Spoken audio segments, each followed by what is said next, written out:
Muitas pessoas estão errando na hora de escolher uma placa-mãe e negligenciando itens mais importantes como o processador, a placa de vídeo, memória RAM e SSD ao optar por placas-mãe caríssimas com muito RGB e com recursos que você nunca vai utilizar. Esse vídeo é um oferecimento da marca MoveSpeed, famosa no AliExpress, que oferece hoje o SSD SATA ultra portátil que mais parece um pendrive. Ele se conecta ao seu PC via USB 3.2 tipo C ou tipo A e pode oferecer até 520 MB por segundo disponível de 128 GB a 1 TB, permitindo alta capacidade e um espaço mínimo, trazendo mobilidade para trafegar dados entre seus vários dispositivos, incluindo PC, smartphones, Smart TVs, etc. E de brinde, acompanha uma case exclusiva da MoveSpeed. Demais informações de performance podem ser conferidas no review aqui no canal, mais detalhes no link da descrição. Eu vou começar da forma mais simples para vocês, a dica inicial, prestem bem atenção. Placa-mãe, na esmagadora maioria dos casos, não dá mais desempenho. O que acontece, pessoal? Existem alguns casos mais grosseiros, onde a pessoa opta, por exemplo, por um Ryzen 9 5950X, que está custando, sei lá, uns R$3.000, R$3.500, e quer colocar na pior placa-mãe possível, numa A320 de R$300. Nesses casos grosseiros, você pode ter sim redução de performance, porque a placa-mãe é muito básica, ela não é feita para isso, ela é feita para usar no máximo o Ryzen 5, tá? E aí, em aplicações pesadas, o CPU pode reduzir o clock, reduzir a frequência dele, para não sobrecarregar o VRM da placa-mãe, ok? Em alguns casos muito extremos, a placa-mãe pode até apresentar algum defeito, mas é muito raro acontecer isso, tá?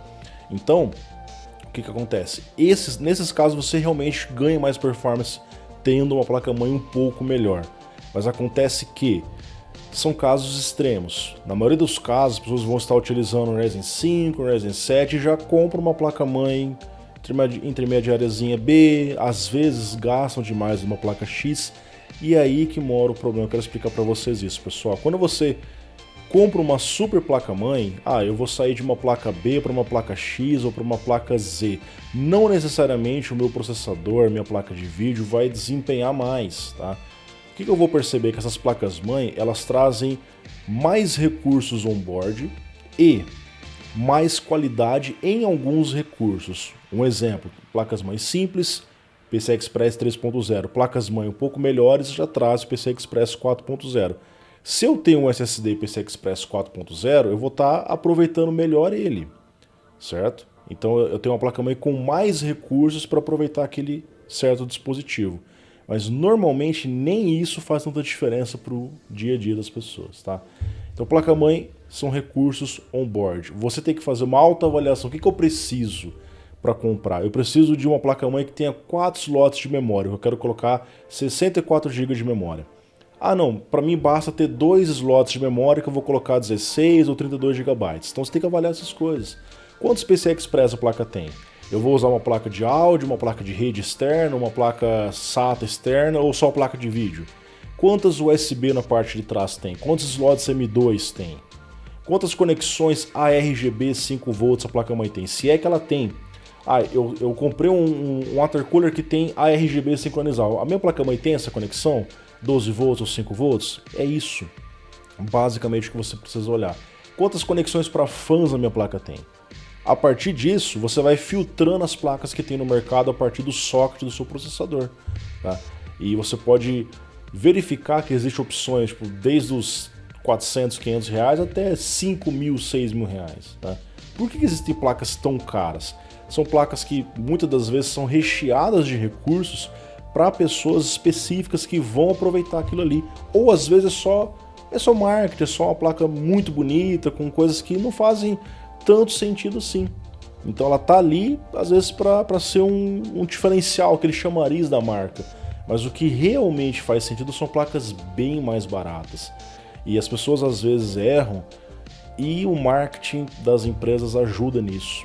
Eu vi recentemente um bundle que a AMD fez em parceria com a Bethesda, onde ao comprar uma placa de vídeo da AMD ou um CPU Ryzen 7000, você ganha o game Starfield. Beleza. Aí quando eu fui olhar os requisitos que a AMD falava lá, a gente vinha assim, ó. Full HD, uma RX 7600, 1440p uma RX 6800 e 4K uma RX 7900 XT. Até aí tudo bem. A questão é que, olha lá embaixo, cara, eles estavam pedindo diferentes placas-mãe para a resolução que você ia jogar. É lógico que o cara que vai montar um Ryzen 9, por exemplo, normalmente ele vai ter uma placa no mínimo B ou uma placa X, mas não é necessariamente crítico que você tenha determinada placa-mãe para jogar. Se eu pegar uma A620, eu consigo jogar com o 7800X 3D, mesmo em 4K, isso não tem nada a ver. Inclusive em 4K, a tendência é que o FPS seja até menor, a carga no CPU pode ser até um pouco menor, aliviando até o próprio VRM da placa-mãe. Então isso aqui é o marketing fazendo os seus marketismos. Não faz sentido. E as pessoas precisam estar vacinadas contra isso, porque tá ficando cada vez mais apelativo. Eu percebo isso, cara. E se você não tem um conhecimento mínimo para entender essas coisas, você vai acabar pensando que, pô, não, eu preciso comprar uma placa X670 que custa R$ 2.500, ao invés de uma B650 que eu acho por R$ 1.400, R$ 1.300. Sendo que a B vai atender você perfeitamente com o seu Ryzen 7, cara. Tá? Observe que, inclusive, o 7700X com a B650, a carga no VRM é a mesma do 7800X 3D e tá trocando a placa-mãe. Isso não faz muito sentido, tá? Ah, mas o PCI Express 5.0. As placas de vídeo hoje nem são PCI Express 5.0, então isso também não faz sentido.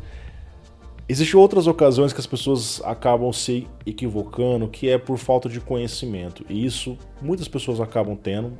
A gente entende, né? Afinal, não é todo mundo que lida com isso todos os dias. Mas às vezes a pessoa comete um erro grave em apostar demais na placa-mãe. Esses dias um familiar meu mandou um orçamento pra mim aqui e falou: cara, tem como você dar uma olhadinha pra mim, o que você acha desse orçamento? Montei aqui, vou comprar o PC. Eu falei, vamos ver. Observa ali, ó, Ryzen 5 5600G, um CPU 6-core, Zen 3, ok, é um bom processador. Placa-mãe, eu já vi que estava errado.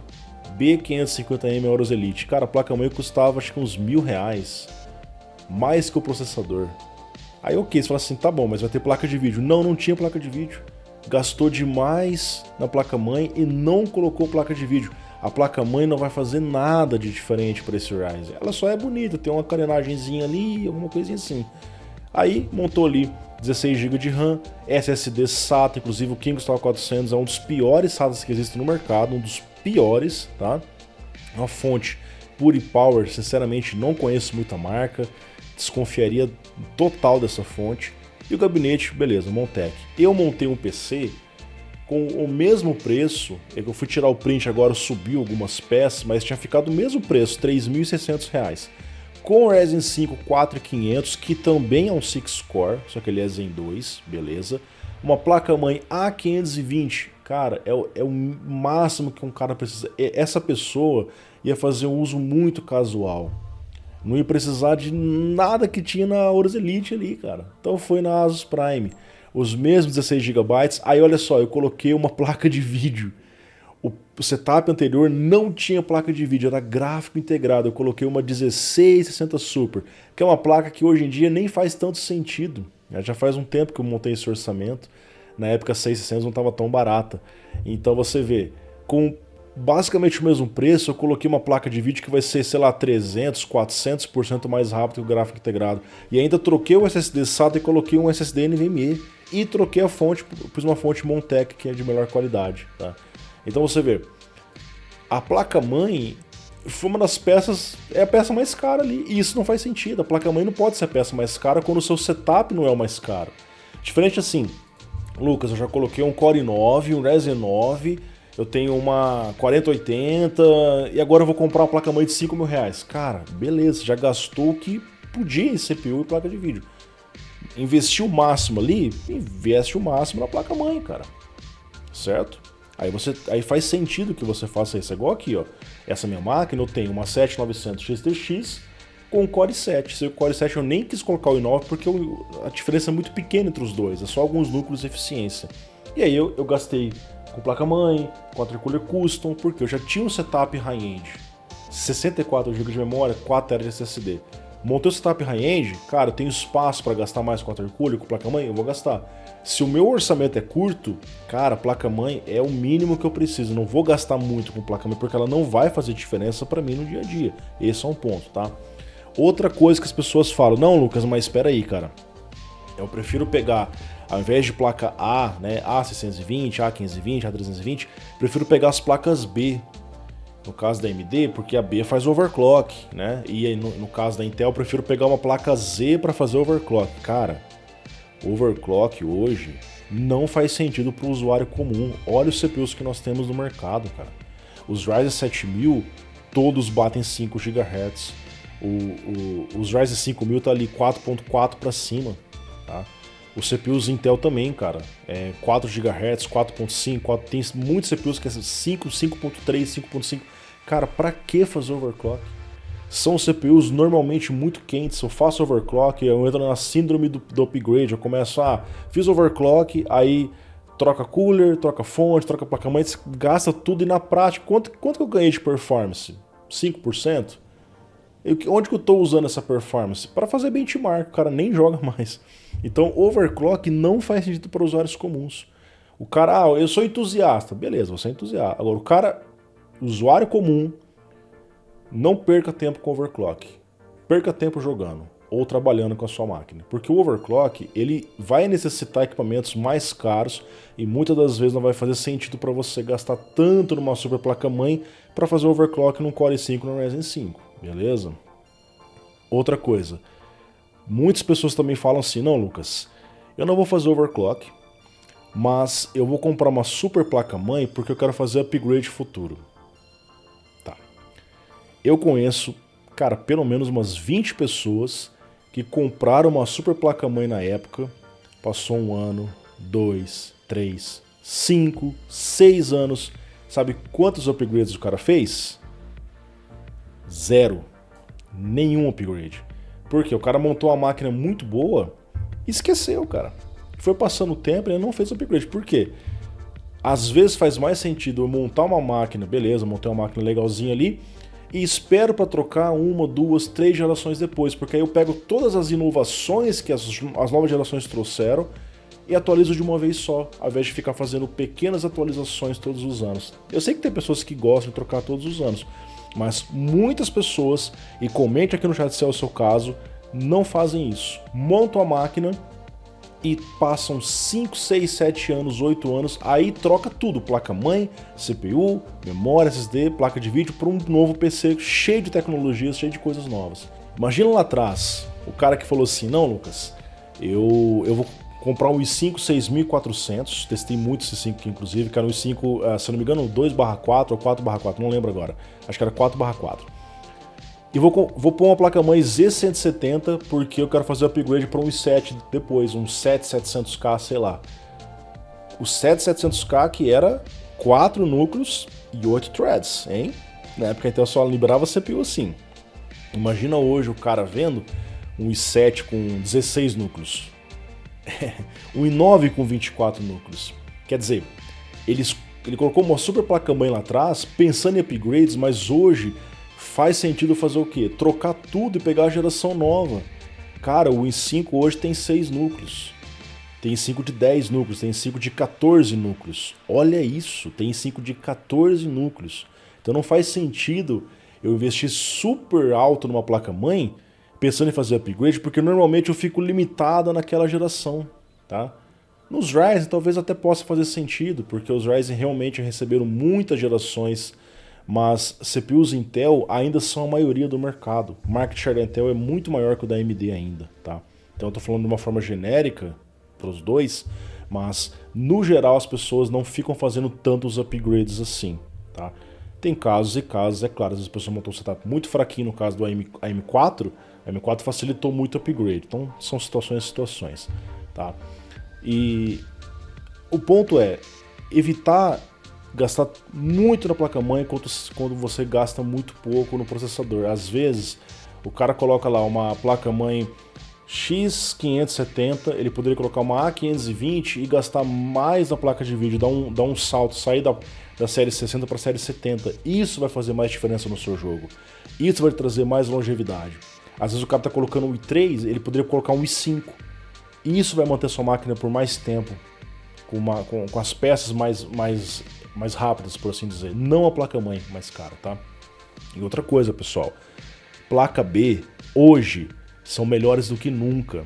Eu não sei se vocês lembram, mas antigamente você pega uma placa B, vamos lá, uma B160, B260, essas placas assim, cara, B360, elas eram muito básicas. Você só conseguia colocar no máximo um Core i5 ali. Você pega as primeiras B150 da AMD, né? Elas não aguentavam muito o Ryzen 7 ali, o VRM não era tão forte assim, tá? Dependendo da carga de trabalho da placa-mãe, é claro.